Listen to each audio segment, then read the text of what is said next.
Day, which is a very special date in a lot of people's diary. It is Back to the Future Day. Sci-fi fans of all generations come together to celebrate the love of the iconic franchise, and it is the date that Marty McFly travelled to in the 1989 sequel. You can't quite believe you've read that, can you?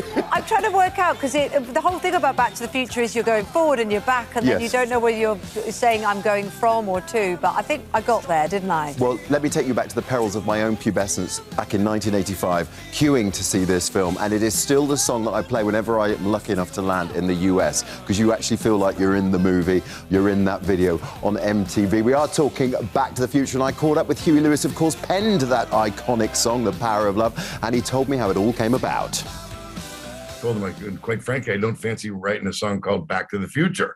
And they said, oh, no, we don't care. You can call it whatever you want. We just want one of your songs. I said, I'll send you the next thing we write, which was Power of Love. I sent it to Bob Zemeckis, and he liked it, but he said, you know, it's kind of down. Then we wrote that the kind of major intro to it, and then he loved it, and there you go.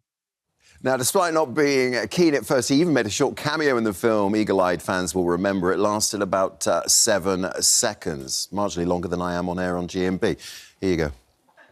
And I resisted at first because, you know, I'm not an actor, number one, or I wasn't then. And then I finally agreed, as long as it would be kind of like an undisguised, uncredited kind of a cameo that, and if they disguised me a little bit, it wasn't a hard role. I'm afraid you're just too darn loud.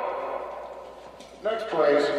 Huey Lewis padding his part back in 1985. Now, Huey will be here in London at the Adelphi Theatre tonight for the gala performance of Back to the Future, the musical, which has been extended into next summer after opening last month to rave reviews.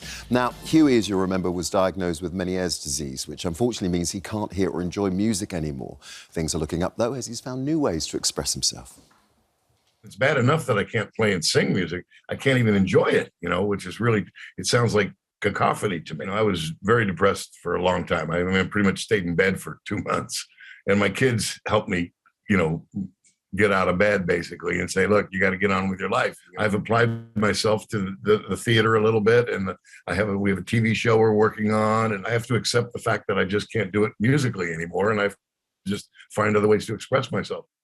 Expressing himself right at the heart of rock and roll, Huey Lewis there. And as Halloween soon approaches, I thought I'd get you all a little bit of a